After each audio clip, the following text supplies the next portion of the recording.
My name is Lara. My life at 45 was a testament to what hard work and independence could achieve. Over $10,000 a month wasn't just a number, it was my declaration of success in a high-stakes game. Back when I was knee-deep in the MLM hustle, making a name and some solid cash for myself, Tom came into the picture.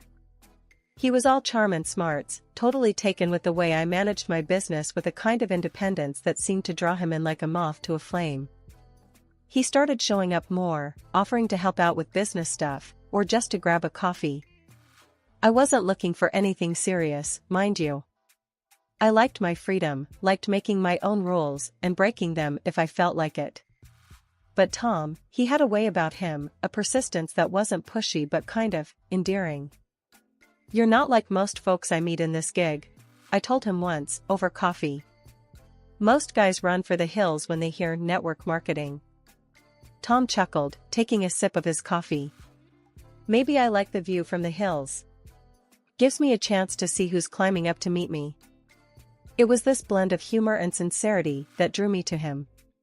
Our meetings became more frequent, and Tom's interest in my world grew. He asked questions, real ones that made me explain my business in ways I hadn't even considered. It was refreshing, invigorating, and, dare I say, flirtatious. We'd sit and chat about everything under the sun, and it wasn't long before he started talking about his mom. Now, I've always been close to my own folks, so hearing him speak so respectfully about his mother caught my attention. It wasn't just talk, you could tell he meant every word, held her in high regard. And that, I could respect. "Yeah, my mom's the real deal," he'd say with a kind of pride that lit up his face. "She's been through a lot, you know? Raised me all on her own. She's my rock." Hearing that stirred something in me.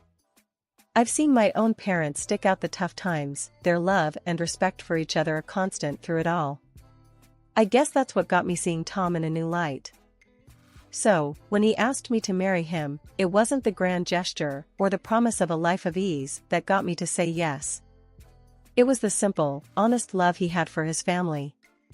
I thought, anyone who holds his family in such high regard, who talks about his mom with that much admiration, he's got to be a good man at heart. We got hitched, and those first few months were something out of a dream. Laughs, late-night talks about where we wanted our little empire to go, weekend getaways, just because we could. I was happy, genuinely happy, thinking I'd found someone who got me, who respected my hustle and had my back. After the initial bliss of our unconventional meeting and the whirlwind romance that followed, settling into married life with Tom brought its own set of challenges. One thing that started to stick out was Tom's relationship with his mother, Carol. It wasn't just close, it was suffocatingly tight. They were on the phone multiple times a day, and our weekends were monopolized by visits to her place. It started to gnaw at me, the extent of his attachment and the expectations it placed on us, especially me. One Saturday morning, as we were gearing up for yet another weekend at Carol's, I couldn't hold my tongue any longer. "Tom, do we have to spend every weekend doing chores at your mom's? I mean, doesn't she have anyone else to help out?" Tom looked at me like I'd just suggested we moon the neighbors. "Lara, she's old, and it's just us. Who else is gonna do it?" I sighed, frustration bubbling. "But, it's every weekend. Don't you think it's a bit much? I've got stuff I'd like to do too, you know?" His brow furrowed, and he crossed his arms, a clear sign he was digging in. "Look, Lara, she's my mom. She's always been there for me, and now it's my turn. I thought you'd understand that." The conversation was going nowhere, a stalemate between his unwavering loyalty to his mother and my growing resentment towards the situation. It was a red flag, flapping furiously in the wind of our relationship, but I chose to ignore it, convincing myself it was just a phase. As weeks turned into months, the red flags multiplied. Tom's sarcasm about my work began to surface more frequently. It was subtle at first, almost playful, but there was an undercurrent of disdain that I couldn't overlook. One evening, after a long day of video calls and client follow-ups, I settled next to Tom on the couch, laptop still warm from use. "Phew, nailed another big client today." This could be a game changer for us, I said, trying to share my excitement. Tom, eyes glued to the TV, grunted in response. Oh, yeah, that's great. But don't you think it's time you considered a real job? You know, one that doesn't have you glued to that screen all day? I bristled, my enthusiasm cooling into annoyance. A real job? Tom, this is a real job. I'm making more than we'd ever dreamed of. What's not real about that? He shrugged, not meeting my eyes. I dunno, Lara. It's just, all this network marketing stuff seems a bit dodgy, doesn't it? The word stung, a slap to everything I'd worked so hard to achieve. Dodgy? You know what, Tom? Maybe you should spend a day in my shoes, before you start judging. The conversation ended there, but the tension lingered, a thick fog between us that didn't dissipate. Tom's inability to value my career, coupled with his abnormal attachment to his mother, left me feeling isolated in my own marriage. The red flags were no longer just flapping in the wind, they were blaring sirens, warning me of the storm ahead. Yet, I pressed on, hoping for a change, clinging to the memories of our early days. But as time passed, it became increasingly clear that Tom's loyalty was split in a way that left little room for us, for me. The endless weekends at Carol's, my mother-in-law's place, had turned from a mild inconvenience into a full-blown chore. Every visit was the same routine: sit at the dining table, nod along to Carol's lectures on housekeeping and the importance of saving every penny, and watch Tom hang on to every word she said as gospel. It was like stepping back in time, and I was wearing thin. One such afternoon, as Carol went on about the virtues of homemade meals over eating out, Tom chimed in, his voice laced with that now familiar sarcasm. Yeah, Lara, maybe you should take a page out of Mom's book. All that time on your computer, and what do you have to show for it? A strange business that no one understands. I felt my cheeks burn, a mix of anger and embarrassment. Tom, we've been over this. My strange business is paying our bills, and then some. I'm working, not playing around on the internet. He scoffed, shooting a look at Carol, who wore a smug expression. A real job doesn't have you stuck at home all day. It's about getting out there, dealing with real people, not just numbers on a screen. The jab stung, more so because it was made in front of Carol, who nodded in agreement as if she had any say in our finances. I bit back the retort on the tip of my tongue, realizing it was futile. Tom was echoing his mother's outdated views, and there was no winning against a united front. Feeling isolated and misunderstood, I decided to seek refuge with my parents. They were old school in their own way, but they understood the value of hard work, regardless of the form it took. Their reaction to Tom's criticisms was a mix of anger and disappointment.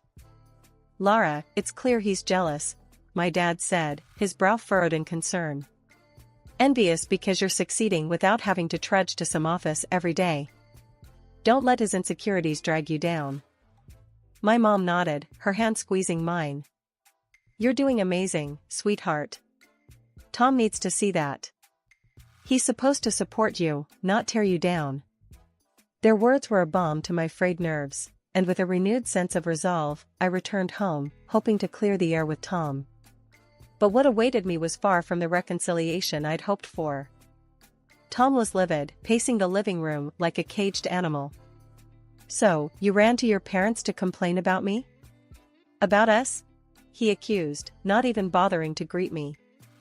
I was taken aback by the intensity of his anger. Tom, I needed some perspective. They're my parents. Who else am I supposed to talk to? His laugh was harsh, void of any humor. Perspective? Or you wanted them to take your side, tell you how wrong I am? They're poisoning you against me, Lara. That's not true, and you know it, I countered, my own anger rising. They're worried about us, about how we're not communicating.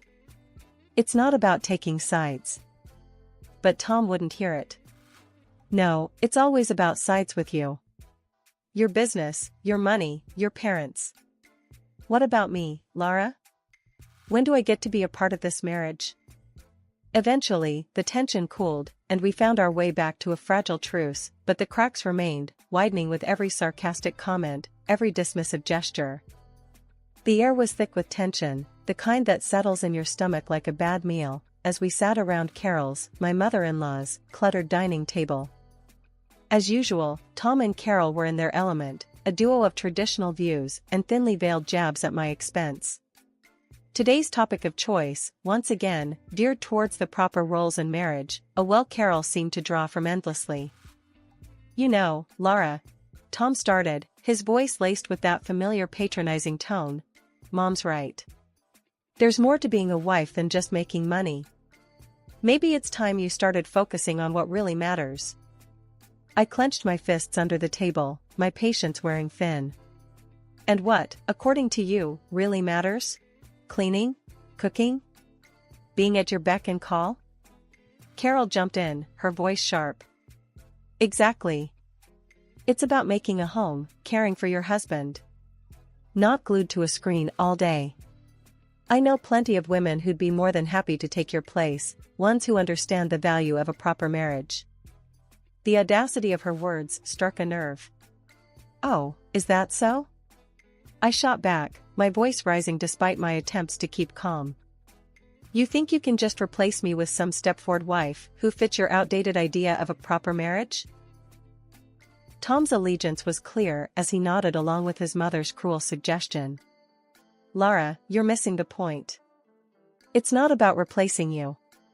It's about what's best for us, for our family." "Best for us? Or best for you and your mother?" I countered, feeling the weight of their united front. Since when did our marriage become a three-person decision? The humiliation of being openly discussed as replaceable, as if I were nothing more than a poor fit in their perfect world, was a new low.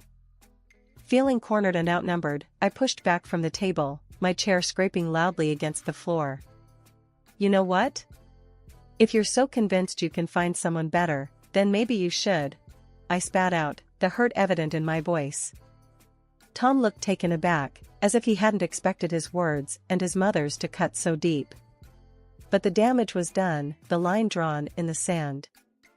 "I thought marriage was about partnership, support, and love. Not constant criticism and unrealistic expectations," I said, my voice steady despite the turmoil inside. There was a heavy silence, one that spoke volumes about the state of our relationship. As I walked out of the room, the sound of my footsteps echoed, a resolute declaration that I wouldn't be belittled or demeaned any longer. After the last blow-up, I was done. Done with the weekend cleanups at Carol's, done with the moralizing, just done. Tom tried to guilt-trip me about it, calling me selfish, saying I didn't care about family. But I wasn't having any of it this time. I had reached my limit. Then came the day that broke the camel's back. I noticed our joint account was bleeding money, a lot of it. Money we'd been scrimping and saving for a new car, our dream car. My heart raced as I logged into our online banking, only to see a massive transaction that nearly wiped us out. I confronted Tom the moment he walked through the door.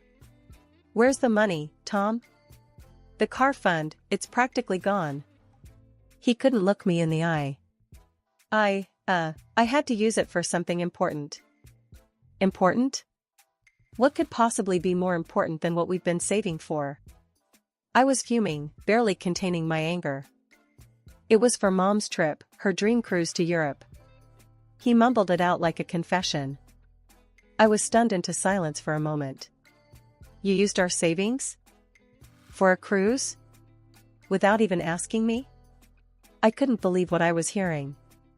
Tom finally faced me, his expression a mix of guilt and defiance. "I thought you'd understand. It's her dream." "Her dream? What about our dreams, Tom? What about our plans?" I was shouting now, my voice echoing off the walls. He had no answer, just stood there looking pathetic.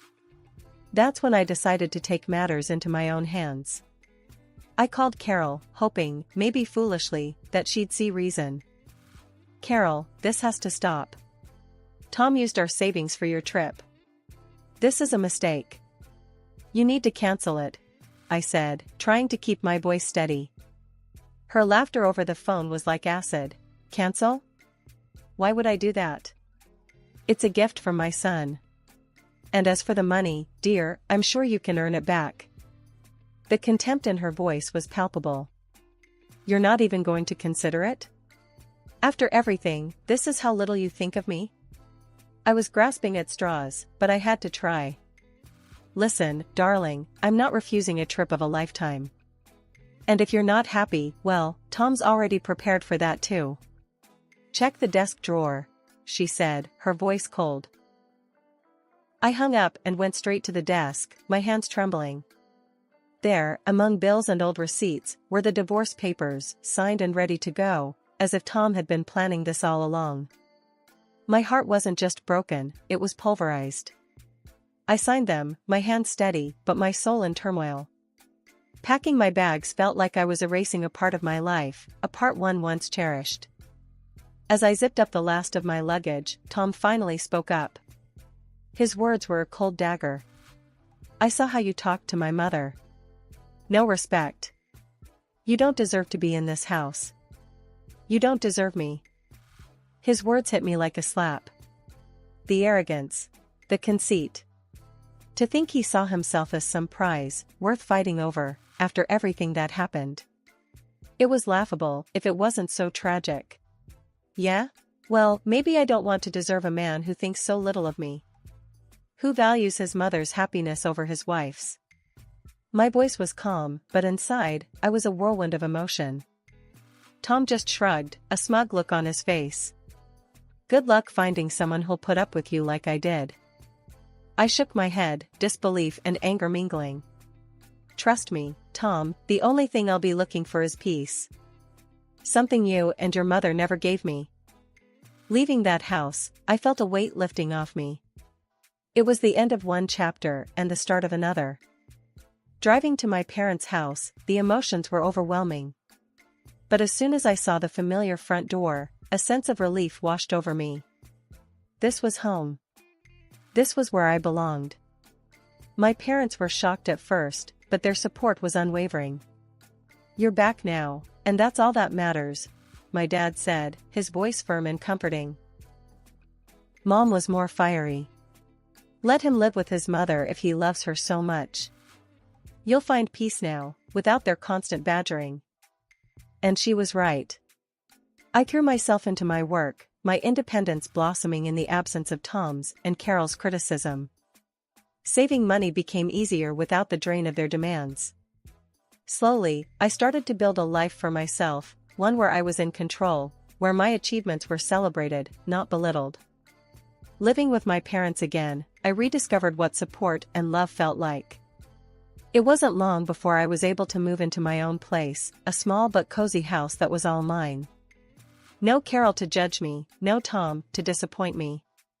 Just me, my work, and the peace I had longed for. Reflecting on everything that happened, I realized Tom was no prize.